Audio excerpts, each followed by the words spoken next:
So, hindi nyo kilala yung Hongsheng na kumpanyang iyan? Hindi ko rin po alam kung saan papunta, kung ano po yun.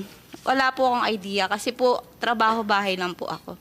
Si Rowena po, evangelista, nagtitinda po yan ng gulay sa palengke. Owner po siya. Tapos po si Telma Laranan po, nagtitinda lang po ng almusal sa umaga, sa palengke rin po. Tapos si Rita Iturralde po, nakikitinda ng mang inasal na parang, pero hindi, yung ihaw-ihaw po na inasal. Sa bayan din po ng Concepcion.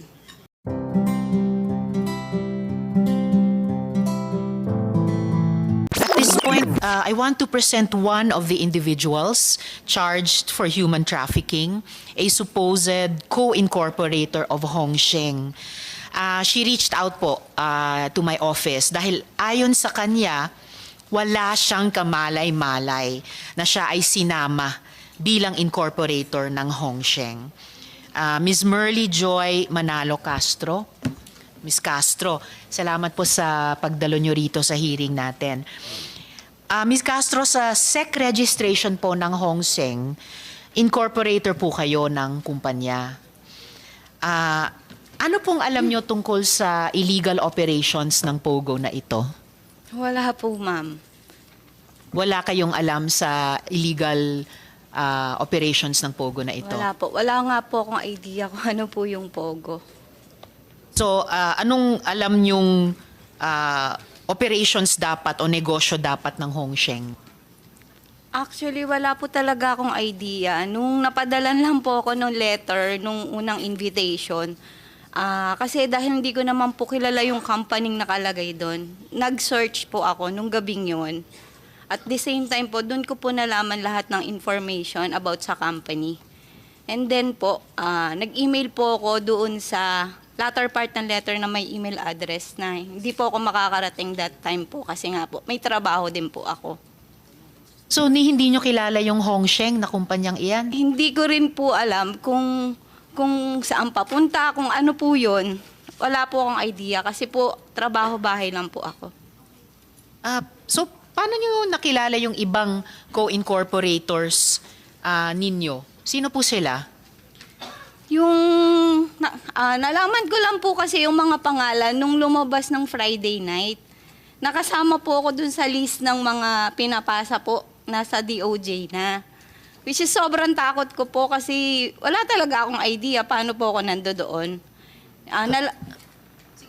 Nalaman ko lang nga po kasi nung unang letter nyo, tapos may sumunod po kasi letter from BIR, closure daw po ng Hongsheng. And pumunta po ako sa BIR to inform them na wala akong ipapasang papel kasi hindi po ko connected. Ang sabi po sa akin doon, gumawa daw po ko affidavit para na ma-identify na hindi po ko kasali doon. Tapos po, inood lang ako nanood ng balita and inaalam ko lahat kung ano po yung company, kung ano po yung inuikutan ng company kasi wala nga po akong idea. Katapos po nung yun na nga, nalaman ko na sa balita na meron daw 13 ganon-ganon, hinintay ko po talaga. Pinanood ko hanggang gabi. Nung ilabas po sa balita, yung mga kasali, nabasa ko po yung pangalan ko, hindi na ako So, paano kayo nakuha bilang co-incorporator? Kasi, at saka sa Articles of Incorporation ng Hongsheng, may pangalan at signature ninyo. Sinasabi nyo bang fake yung signature na yon? Wala po kasi akong pinipirmahan na kahit anong papel po. Actually, wala akong alam kung paano ng corporation. Kasi wala naman po akong kakayahan para magtayo ng corporation. So, alam nyo ba kung paano kayo nakuha bilang di umanong co-incorporator niya? Wala po akong idea. And so, sinasabi nyo, yung signature nyo daw, di umano, dun sa Articles of Incorporation, ay fake. Opo. Okay. Ms. Castro, meron po kaming kopya nung signature ninyo at TIN number ninyo. Opo. Pwede, tatanungin ko muna sana kung okay lang bang i-flash. Okay lang bang na-flash na pala namin? Okay lang po ba? I apologize. Tatanungin ko dapat sa iyo. Ngayon, napakabilis naman ang signal natin. I apologize. Okay lang po ba na na-flash po natin? Okay. Salamat po. Papakita ko din yung nasa SEC documents ng Hongsheng. Magkapareho po ba? Yung Hongsheng?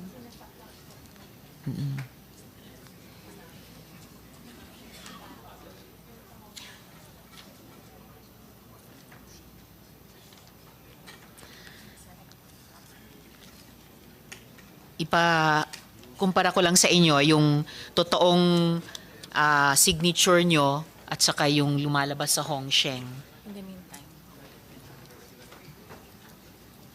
So habang iniintay po natin yung pangalawang photo na yun, sino yung mga kasama ninyo di umano na co-incorporators?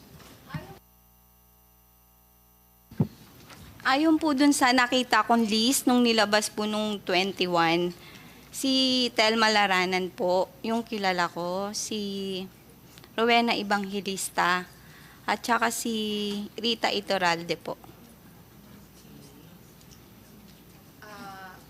At paano mo nakilala itong sina Telma, Miss Rowena at Miss Rita? Paano mo sila nakilala?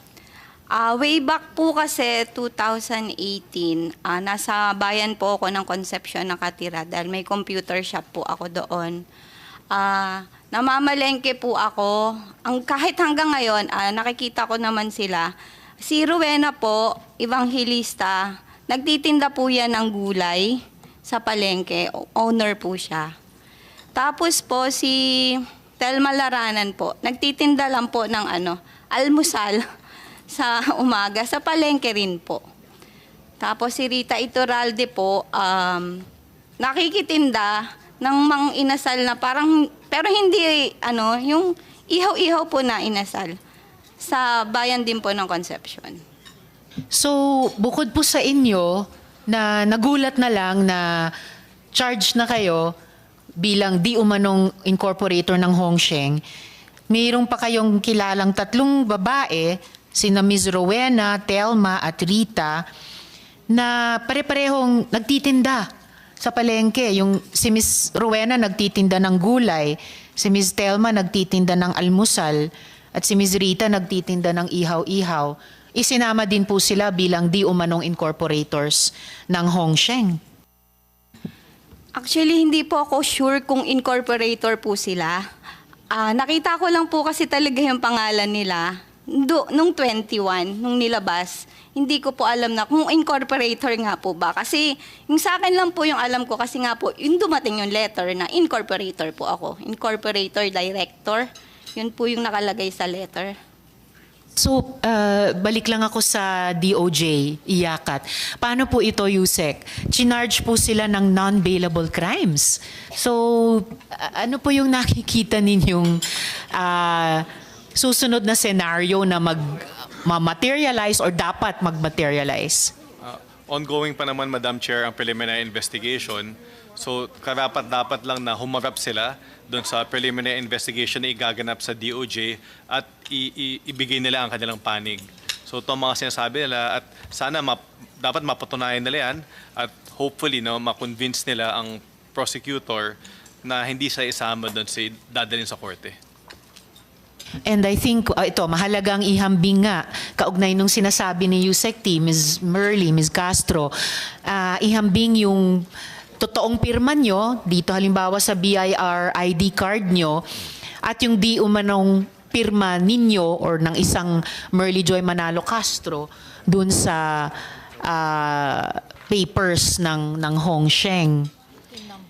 Oh, and bago pa natin maipakita yung photo na iyon, yung dun sa mga articles of incorporation ng Hongsheng, i-note ko lang na yung TIN number ninyo di umano doon sa Hongsheng articles ay iba dito sa TIN number nyo dito sa totoong BIR ID nyo na 223-984-212-000. Yung inilagay na TIN sa pangalan nyo kuno doon sa Hongsheng articles of incorporation, iba ang numero. Yes, ma'am. Iba po. Hindi ko po tin number yung nasa upper part. Okay. So, nakita nyo, ito po, ayan. So, andyan yung di umanong pirma ninyo. Ano ba yan? Nag-effort ba sila na i-forge yung pirma nyo? Pero iba yung BIR number. Dahil dun sa Hongsheng Articles of Incorporation, ang TIN number ninyo daw ay 265-820-742-000. Oo. So, pero Ms. Merly, dito, yung pirma sa Hongsheng Articles of Incorporation at yung totoong pirma nyo, parang similar, parang magkamukha or magkahawig. Anong comment nyo dito? Hindi po ako pumipirma nung nasa upper part po. Yung tunay ko pong pirma yung nasa ID po mismo. ID ko po yan. Pero 'di ba kung unang titignan lang, maaring sabihin na parang magkatulad. Anong comment nyo doon? Hindi po ako yung pumirma sa upper part. Okay. And handa naman po kayong tulad nung sinabi ni Yusek T na sabihin yung inyong yung facts tungkol sa sarili ninyo dun sa DOJ para hindi na kayo maisama sa kaso. Handa naman po dahil wala po talaga akong kinalaman dito. Maraming salamat po, Ms. Castro, sa inyong pagdalo sa hearing natin ngayon, and I really wish you the best po dun sa kaso sa DOJ. Yes, Yusek T. Thank you, ma'am. May dagdag lang na isa pang pwedeng maging option ni Ms. Castro tsaka ng ibang katulad niya. Pwede silang magreklamo laban dun sa mga taong gumamit ng kanilang pangalan. Kung di pa klaro sa kanila kung sino mga yon, pwede silang lumapit sa amin sa DOJ, sa PAOK at sa law enforcement upang mag-umpisa ng bagong investigasyon sa ibang anggulo na to. At makakatulong sila sa amin sa kaso at makakatulong din sa depensa nila sa hinaharap nilang preliminary investigation. Maraming salamat, Yusek T. I hope narinig niyo yung klaro, Ms. Castro, at sa anong paraan makasusuporta din ang komite kung inyong tutulungan din yung DOJ, ay laan po kaming gawin iyon. Thank you po. Thank you po sa inyo. Sa BIR po, BIR. Madam Chair. Yes, sir. Yes, sir. Attorney Tibayan. Pwede po bang ipacheck kung kanino yung isang TIN dyan sa taas? Kaninong TIN number talaga? Yung 265-820-742-000? At magbigay ng feedback sa komite during this hearing. Sige po, ma'am. We'll do so. Thank you very much. Tulong na rin hindi lamang kay Ms. Castro pero baka sa DOJ din po. Salamat po sa BIR. Ma'am Merly, anong trabaho ninyo Sa BPO company po. sa BPO company? Opo. And then, taga Concepcion, Tarlac. Opo. At yung mga, kanina nabanggit nyo, yung mga kasamahan nyo, sila Telma Laranan, Rowena Evangelista, Rita Iturralde, mga taga Concepcion rin ho to. Possible po, kaya lang po kasi sa palengke ko lang naman sila nakikita sa pwesto nila. Ano ito? Personal nyong kakilala? Hindi naman kakilala kasi nakasama ko sila 2018. Nung umalis na po kasi ako sa bayan, nasa Jepmin na, sa baryo na ako, sa Dutong Amatas po. Hindi ko na po sila ganong nakikita. Maliban kay Rowena, kung saan dun po ako bumibili ng gulay. Once a week po. So si Rowena is vendor? Tama? Rowena Evangelista po, Oo, vendor ng siya. gulay. Si Thelma, Vendor ng almusal sa umaga. si Rita, May isang pwesto na nagtitinda siya ng mang inasal sa Concepcion din. so parang vendor rin. Ganun na nga. So lahat, ikaw ba vendor? Hindi po. Hindi ka vendor. Dati po kasi ako nagtinda ng isaw-isaw nung bago po ako magkatrabaho. Kaya lang hindi parang, ang hirap po kasi gawin, ang daming trabaho nun. Kaya po dahil nakapag-aral naman po ako, try po akong magtrabaho sa BPO. Iniisip ko kasi, bakit kayo napili na maging incorporator nito? Iyon nga po, wala pa po kasi akong idea since At naniniwala ako na hindi kayo incorporators nito. Ako naniniwala ako kasi pinuntahan namin isa-isa yung mga bahay eh. Pakita ho namin yung kay Weng Evangelista. Paki-slide nga. Pakita sa slide. Actually, pinuntahan na kagaya ko ho to kay Weng. Hindi naman ho siguro magmumukhang investor to sa Pogo. No? Na ganyan yung bahay niya. Di ba ho? Pinintahan rin ho namin yung bahay ni Rita Iturralde in next. No? Yan. Hindi naman ho tingin ko mukhang magpopogo ho yan. O mag-invest sa Pogo. Si Telma, meron rin ho kaming picture. Yung kay Telma, laranan. Yan. Di ba ho? So ako naniniwala ako na hindi ho kayo mga investors sa Pogo dahil tingin ko investors sa mga barbecue, no? Banana queue, baka pwede yan. Pero sa yung pagpapatayo ng Pogo, tingin ko hindi ho. At this is where I will now direct my questions to PAGCOR. Pag napuntahan Sen. namin... Sherwin, bago tayo dumako sa PAGCOR, follow-up question lang. Hindi kay Ms. Merly, pero tungkol kay Ms. Merly. Maitanong sa BIR,